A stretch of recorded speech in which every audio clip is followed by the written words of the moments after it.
Corrosion Problems in Fertilizer Industries, an Overview, Part 3, lecture by Dr.G.Subramanian, Chief Scientist Retired, CSIR, Central Electrochemical Research Institute. So in this lecture, we are going to discuss about corrosion problems in fertilizer and chemical industries.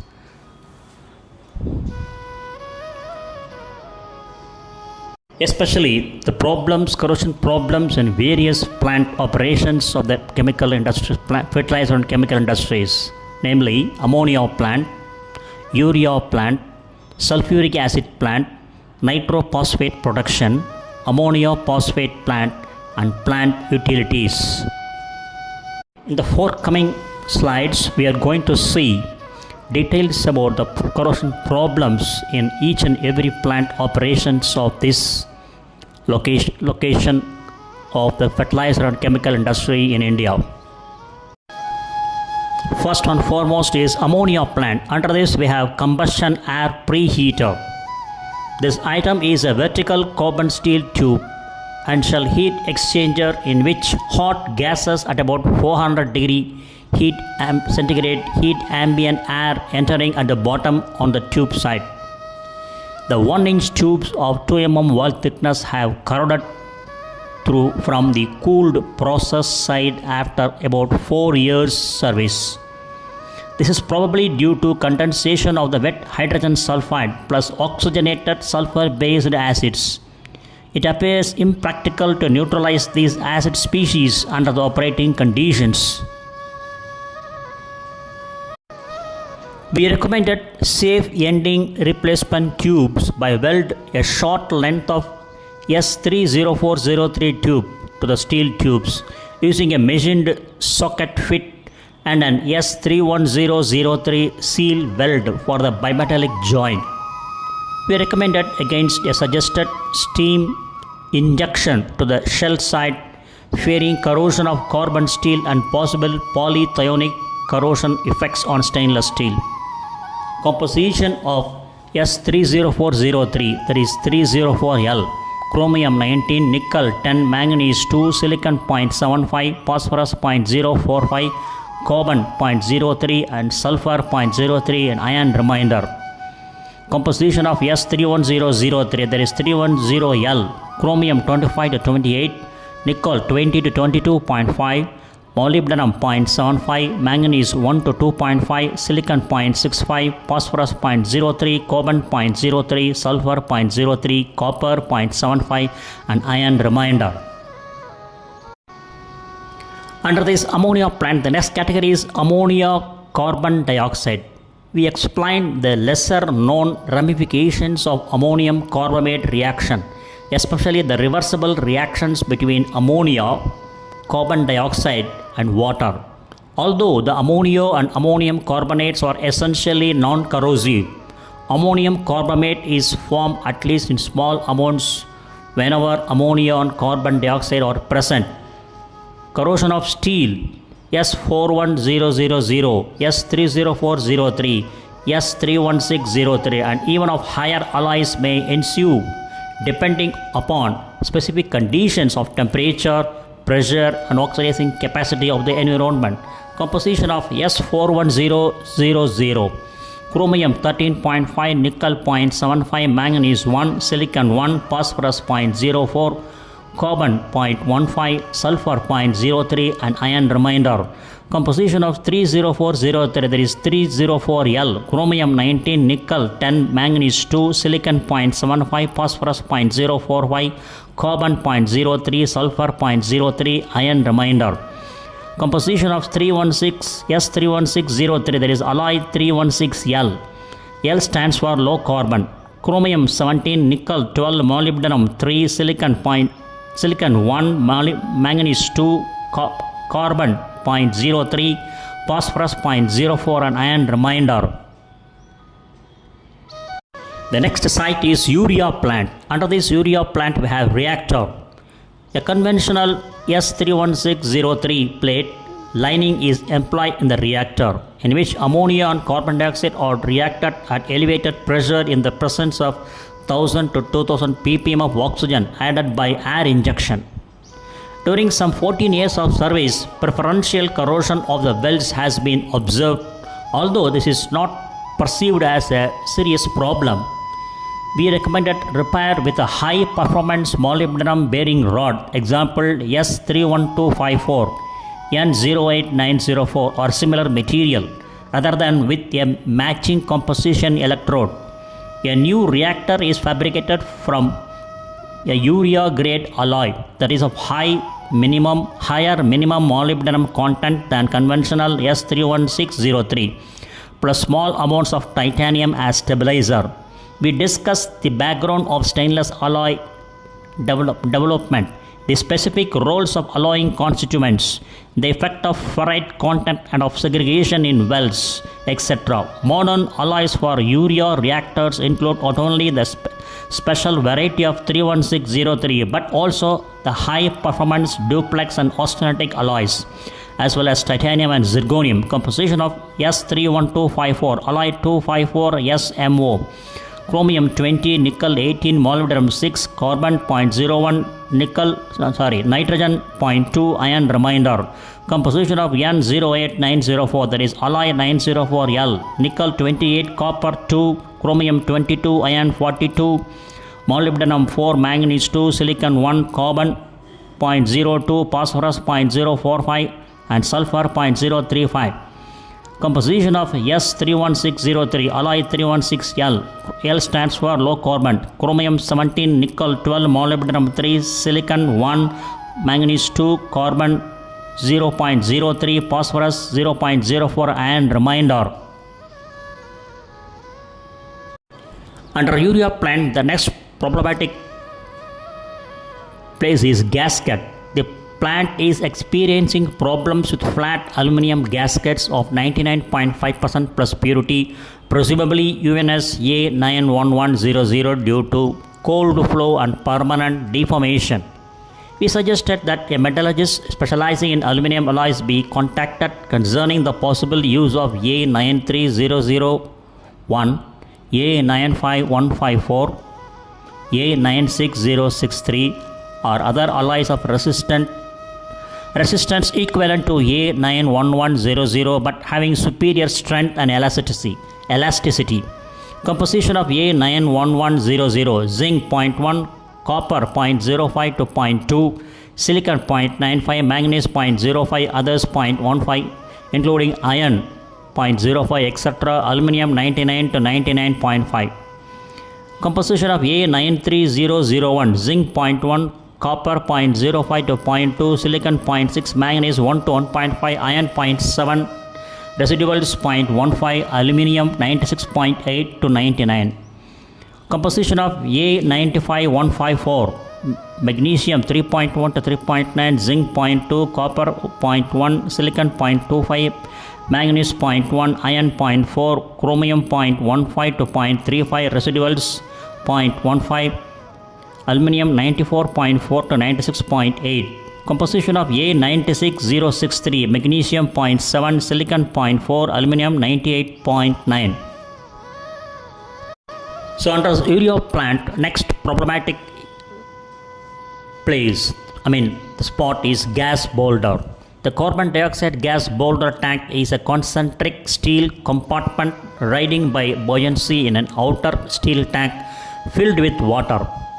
The steel in the annular space was not coated and is undergoing corrosion by sealing water. 13 years old, it is inspected annually for policy reasons as well as corrosion considerations. The bottom is externally protected by a mastic and concrete pad. The inside, except for the annular space, is epoxy coated.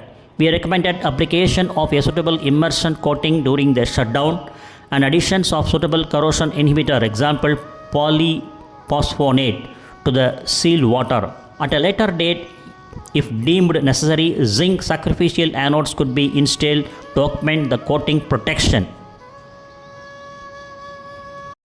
The third problematic site is sulfuric acid plant. Problems with iron contamination in the top of the converter are analogous to those reported for Udyoghamandal plant.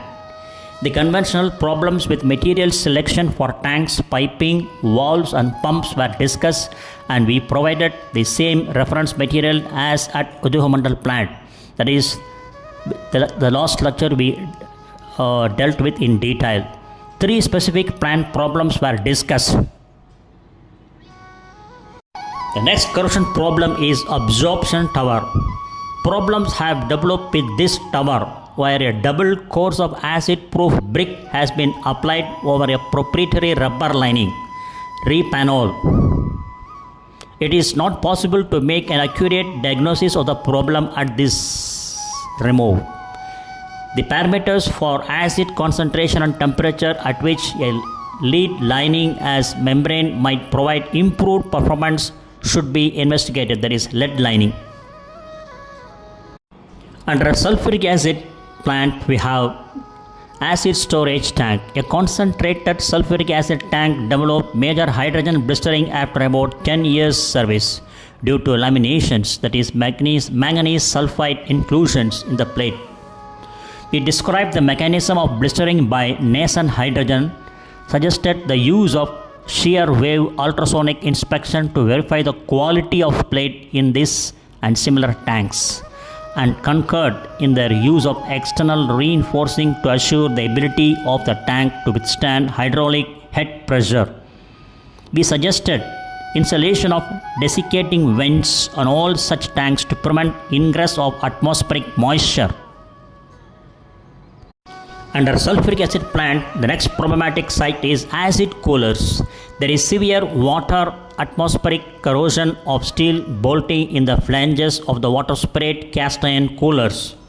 Bolt failures then permit flange separation, gasket leakage and further acid attack. We described the development of corrosion-resistant bolting for severe atmospheric exposure. Use of galvanized steel bolt is recommended as a first approach. More resistant bolting may prove necessary. Example, hot dip aluminized, polyimide and polytetrafluoroethylene coated PTFE. We hope specialty threaded fasteners will become available from an indigenous source in future. Use of 18-8 bolts, example S30300 for half the flange fasteners might also be a cost-effective solution. We also discussed the use of ASTM A242 weathering steels for structural applications. A Japanese-made auxiliary boiler may have been provided in such a low alloy steel. Composition of S30300, that is 304L. L stands for low carbon, chromium 19, nickel 10, manganese 2, silicon 1, phosphorus 0.2, carbon 0.15, sulfur 0.15, iron remainder. The next one is nitrophosphate production. Under this, the first one is reactor. The sole process related problem in this unit is the preferential attack of an S31603 vessel at the liquid level. This vessel replaced a brick rubber lined steel vessel which had proven unsatisfactory. The process liquor is a phosphoric acid sulfuric acid mixture containing 2 to 3% fluoride at 120 degrees centigrade. Apparently, the vessel wall is locally thinned, ultimately developing a through wall crack due to mechanical weakening. The cracks have been successfully repaired by welding. He suggested an internal strip lining with one of the high performance alloys, example N08904 and N08028. We advise against a proposed brick lining because of the high coefficient of thermal expansion of the austenitic stainless steels. Localized corrosion of the sulfuric acid injection pipe can be remedied by substitution of PTFE as previously described. Composition of N08904 alloy 904L. N nickel 28, copper 2, chromium 22, iron 42, molybdenum 4, manganese 2, silicon 1, carbon 0.02, phosphorus 0.045, sulfur 0.035. Composition of N08028 alloy 20, that is nickel 31, chromium 27, molybdenum 4, copper 1, manganese 2, carbon less than 0.03, silicon less than 1, phosphorus 0.03, sulfur 0.03, iron remainder. Under nitrophosphate production, the next category of problematic corrosion problem is phosphoric acid tanks. Failures of rubber-lined phosphoric acid tanks are evidently due to poor quality control by the manufacturer or to adhesive deterioration at high tropical ambient temperatures. We suggested abrasor of glass reinforced plastics GTRP tanks for this service, as they are reportedly used successfully in other countries. Under nitrophosphate production, the next problematic factor is fuel oil tank. This tank is maintained at 70 degrees centigrade and has suffered corrosion on the underside of the steel roof, apparently due to ingress of atmospheric air and humidity, possibly aggravated by traces of hydrogen sulfide. A desiccating air vent should minimize this problem. Under this nitrophosphate production, the next problematic factor is external corrosion. We reiterated our position that control of air pollution, good maintenance painting procedures, and the use of heavy-duty epoxy coatings are the answer to the external corrosion problems described. Wet insulation is particularly corrosive, and steel vessels should be epoxy coated prior to insulation. The proposed use of concrete to prevent atmospheric corrosion of steel structures will work only in the absence of acidic pollution and is heavily dependent upon proper density and depth of cover. Steel to be concrete covered should also be epoxy coated, although the sophistication of the coating system is less critical than for boldly exposed structures, that is bare structures. Concrete over rebar or other steel internals will crack due to the pressure of rust products accumulated in tropical industrial atmospheres. Unless the internal steel is coated or otherwise protected, example as by cathodic protection of steel rebar in bridges, aluminum coated steel would be superior to galvanized steel in marine environments and in the lee of cooling towers, but not against acid pollution. GTRP grating and structural members are useful against atmospheric corrosion where safety considerations allow them to be used. The next category is ammonia phosphate plant. Under this we have digester. In the digesters, the erosion corrosion problems are cited with the HV9, that is N08904 agitator blades. We are unable to recommend a suitable hot facing material. The nickel, cobalt, chromium based alloys lack molybdenum for corrosion resistance to this mixture, but suggested trial installations of N08028 or N06985. Rubber coated N0804 blades have reportedly been successfully used at Udyogamandal plant, as discussed in our previous lecture. Composition of N08028, alloy 28, nickel 31, chromium 27, molybdenum 4, copper 1, manganese 2, carbon less than 0.03, silicon less than 1, phosphorus 0.03, sulfur 0.03, and iron remainder. Composition of N06985, alloy G3, copper 2, chromium 22, iron 20, molybdenum 7, cobalt 5, tungsten 1.5, phosphorus 0.03, silicon 1, sulfur 0.03, manganese 1, niobium and tantalum 0.5, nickel remainder. Composition of N08904, alloy 904L, nickel 28, copper 2, chromium 22, iron 42, molybdenum 4, manganese 2, silicon 1, carbon 0.02, phosphorus 0.045, sulfur 0.035. So under this ammonia phosphate plant, next problematic point is fan blades, that is HF scrubber. Fan blades in the HF scrubber have proven unsatisfactory in the original rubber coated steel construction. We concurred in the proposed use of S31603 blades coated with a chlorosulfonated polyethylene. Composition of S31603, alloy 316L, L stands for low carbon, chromium 17, nickel 12, molybdenum 3, silicon 1, manganese 2, carbon 0.03, phosphorus 0.04, iron remainder. Under ammonia phosphate plant, the next problematic place is digesters. There was prolonged discussion of failure of 98% sulfuric acid feeding pipe. S31603 had been replaced with the N08904, which also failed. Another acid injection pipe 4-inch OD outer dia by 6 feet was fabricated by Dow Chemical Company in PTFE over S31603 construction, but the PTFE separated from the alloy substrate and obstructed flow. A change in the vapor piping discharge has permitted better removal of corrosive vapors, and an N08904 type proprietary alloy 2 or K65 is now apparently satisfactory. The next corrosion problem faced site is plant utilities. Under this we have steam. We discuss boiler water treatment for the 800 psi boilers, which currently use trisodium phosphate for alkalinity control. Some carbon dioxide gains entry in return condensate. Neutralizing amines may be employed for control of carbon dioxide corrosion, while flaming amines would be used where oxygen ingress has occurred.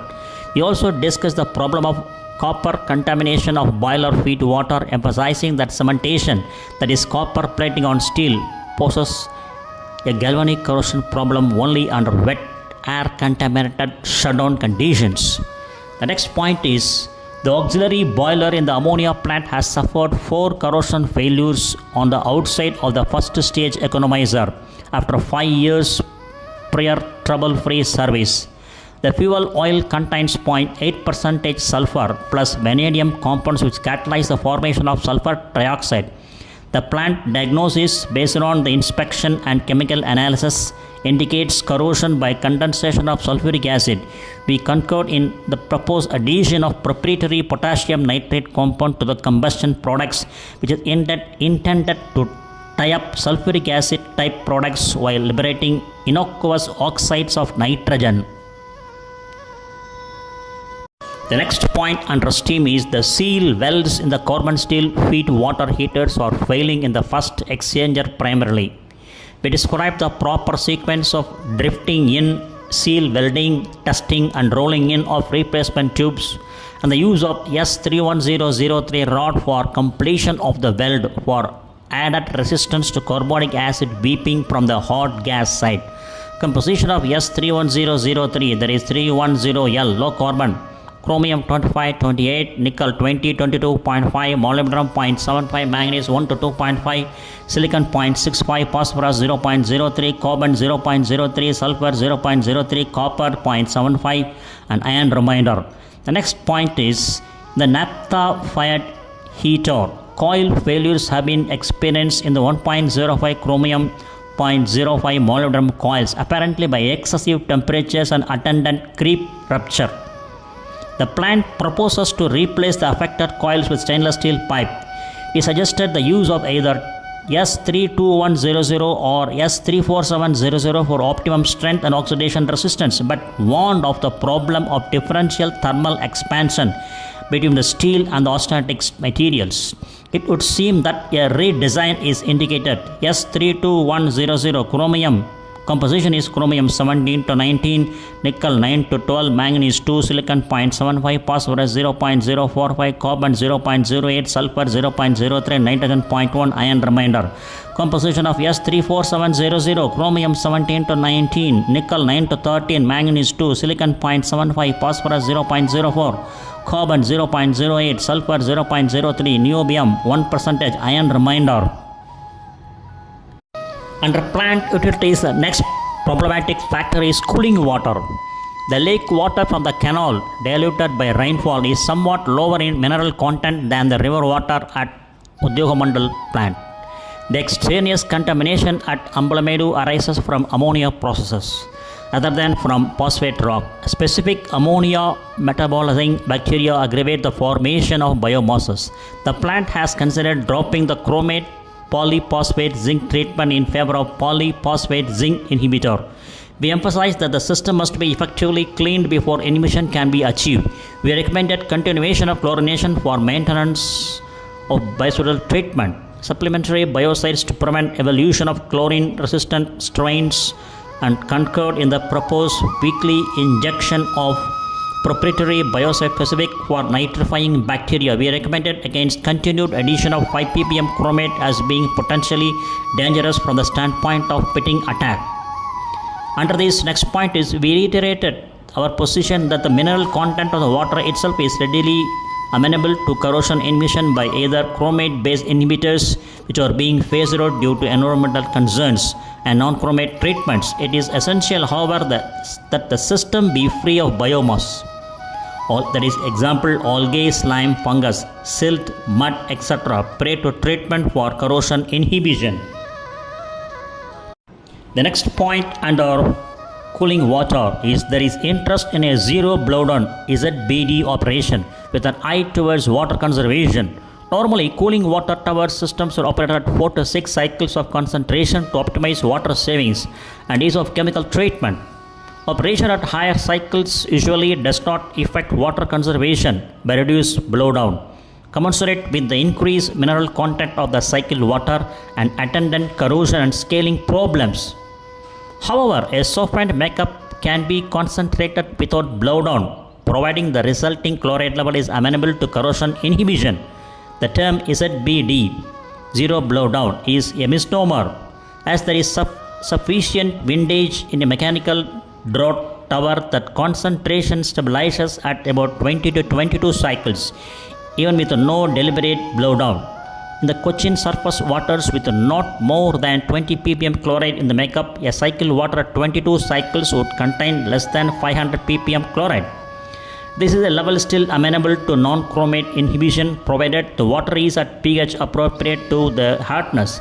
It may not even be necessary to soften the makeup, although this is easily done, as pH control may be the only requirement. As stated previously, the system must be kept clean, free of biomasses, silt, etc. by a biocidal treatment, side stream filtration, polyelectrolyte additions, etc. The next point under cooling water is we also discussed the effects of chloride content of the cooling water on the 18-8 stainless steel, that is S30400, etc. Potable water with its restricted mineral content, example 400 ppm chloride maximum by international standards, can be used for hydro testing, distillation, column startups, etc. but must be thoroughly drained before operations commence. Very low chloride water, example less than 25 ppm, is stipulated only for such critical applications as nuclear power installations. The practical limit for 18-8 condenser tube is about 1500 ppm when water is on the tube side. With water on the shell side, about 1000 ppm is reasonable limit, but provision must be made to vent the tube sheet continuously, which simultaneously cools it by flushing and prevents formation of vapor space. In either case, the exchanger design should be such that tube wall temperatures do not exceed 60 degrees centigrade. The next point under cooling water is a water supply in the phosphoric acid area is contaminated with acidic species from the barometric condensers and has corroded the cast iron valve and phosphor bronze impeller of the large circulating pump. The piping is rubber lined to resist attack. A 15% nickel cast iron valve, that is F41000 and S31600 impeller was used for replacement. The impeller is satisfactory, but alloy cast iron is still being corroded, which is indicative of the severity of the acid contamination. We suggested either an all S31603 pump or neutralization of the water on a continuous basis. Either an electrical resistant probe or a polarization probe might be used to monitor and control the neutralization.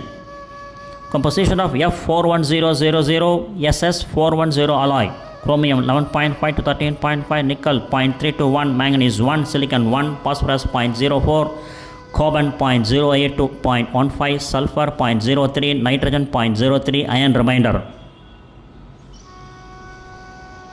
Composition of S31600 alloy 316, chromium 17, nickel 13, molybdenum 3, manganese 2, silicon 0.75, phosphorus 0.045, carbon 0.03, sulfur 0.03, and iron remainder. Composition of S31603 alloy 316L, low carbon, chromium 17, nickel 12, molybdenum 3, silicon 1, manganese 2, carbon 0.03, phosphorus 0.04, iron remainder. The next point under cooling water is there was intended to be installed at a remote location a seawater cooled ammonia condenser.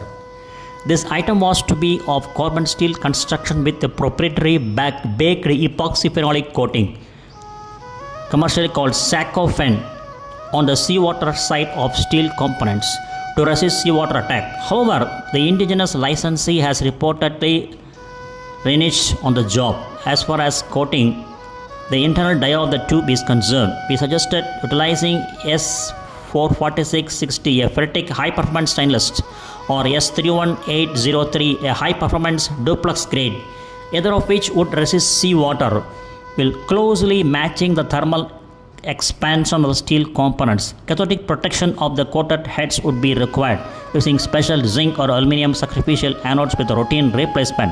A forthcoming publication of the Materials Technology Institute of the Chemical Process Industries Inc. Guidelines for seawater cooled tubular heat exchangers in the chemical process industries will be helpful when available. Composition of S44660: chromium 25-28, nickel 1 to 3.5, molybdenum 3 to 4, manganese 1, silicon 1, phosphorus 0.04, carbon 0.03, sulfur 0.03, nitrogen 0.04, titanium and niobium 0.2 to 1, iron remainder. Composition of S31803, chromium 22 to 23, nickel 4.5 to 5.5, molybdenum 3 to 3.5, silicon 0.2 to 0.7, phosphorus 0.03, sulfur 0.03, nitrogen 0.14 to 0.2, iron remainder. And the last point under cooling water is we made a general presentation on the galvanic series in seawater and the general subject of bimetallic corrosion, especially the role of dissolved oxygen as a cathodic depolarizer. Galvanic corrosion in a bimetallic couple will not proceed in the absence of dissolved oxygen or some other cathodic depolarizer because of the polarization of the cathodic member of the couple.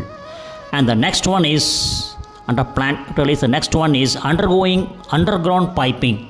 We emphasize that the steel structures underground in soils of less than 10,000 ohm centimeters resistivity, that is less than 25,000 ohms centimeters for explosive gases, should be cathodically protected. Coating alone without cathodic protection is very dangerous, as galvanic corrosion or straight DC current corrosion electrolysis will focus corrosion at defects holidays in the coating. The additional cost of the cathodic protection system, either by galvanic sacrificial anodes or by impress current system, is negligible compared with the installed cost of the coated buried lines.